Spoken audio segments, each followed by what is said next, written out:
Assalamualaikum warahmatullahi wabarakatuh. Saya Sinta Ratnasari dari Fakultas Ekonomi dan Bisnis. Di kelas Manajemen Sumber Daya Manusia, saya akan menjelaskan materi tentang penempatan dan pemberhentian tenaga kerja.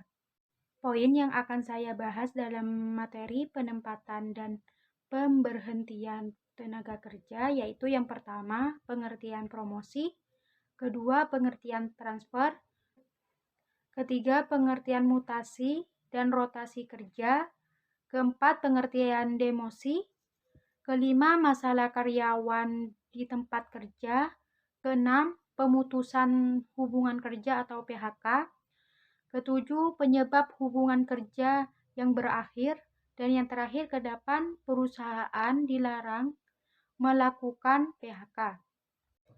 Pengertian promosi.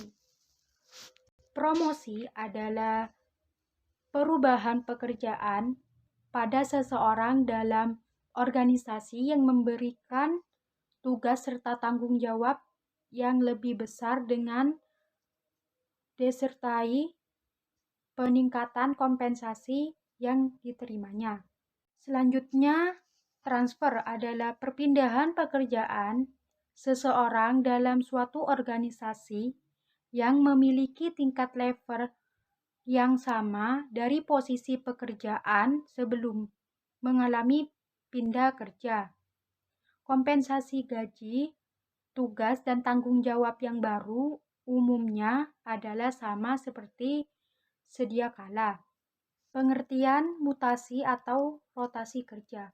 Mutasi atau rotasi kerja dilakukan untuk menghindari kejenuhan karyawan atau pegawai pada rutinitas pekerjaan yang sedang membosankan serta memiliki fungsi tujuan lain supaya seseorang dapat menguasai dan mendalami pekerjaan lain di bidang yang berbeda pada suatu perusahaan. Pengertian demosi.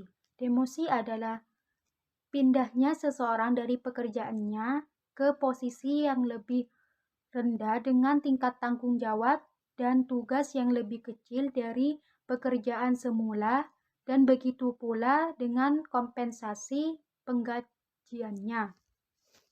Masalah karyawan di tempat kerja. Pertama, terjadinya konflik antar atasan dan bawahan.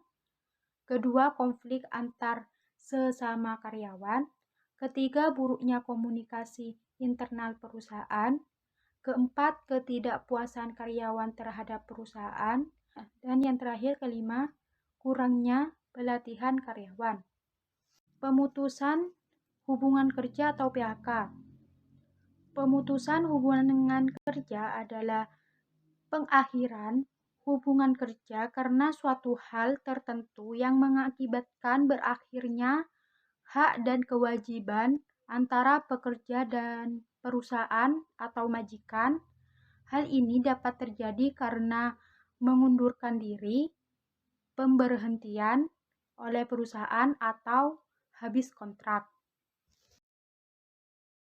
Penyebab hubungan kerja berakhir.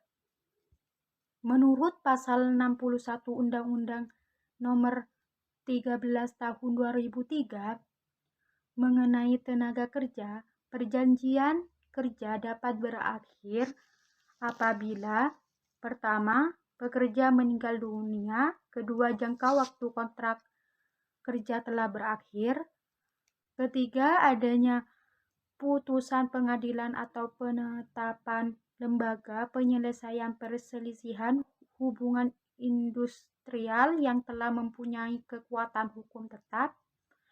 Keempat, adanya keadaan atau kejadian tertentu yang dicantumkan dalam perjanjian kerja, peraturan perusahaan, atau perjanjian kerja bersama yang dapat menyebabkan berakhirnya hubungan kerja.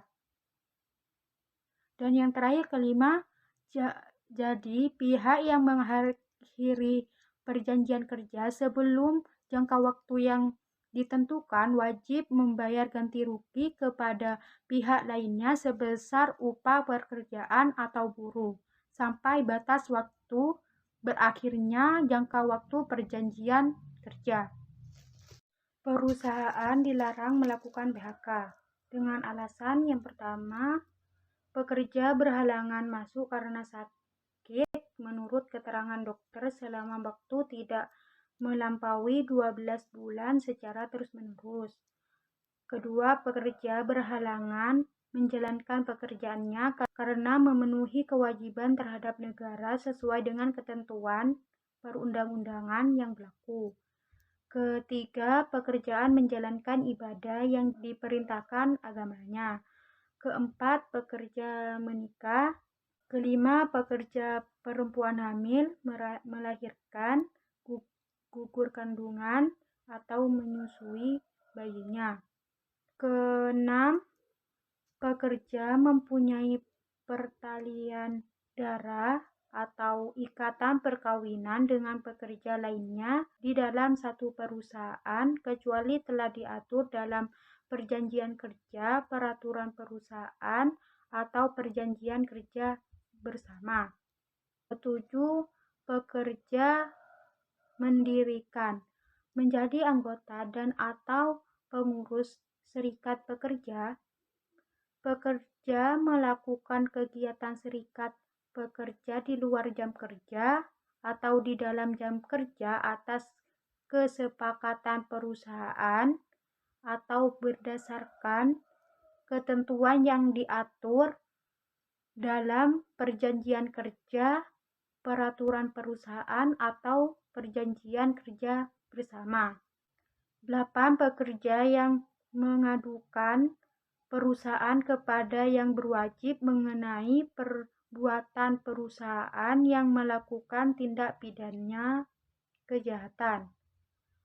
Kesembilan, karena perbedaan paham agama, aliran politik, suku, warna kulit, golongan, jenis kelamin, konflik fisik, atau status perkawinan. Dan yang terakhir 10, pekerja dalam keadaan cacat tetap, sakit akibat kecelakaan kerja, atau sakit karena hubungan kerja yang menurut surat keterangan dokter yang jangka waktu penyembuhannya belum dapat dipastikan.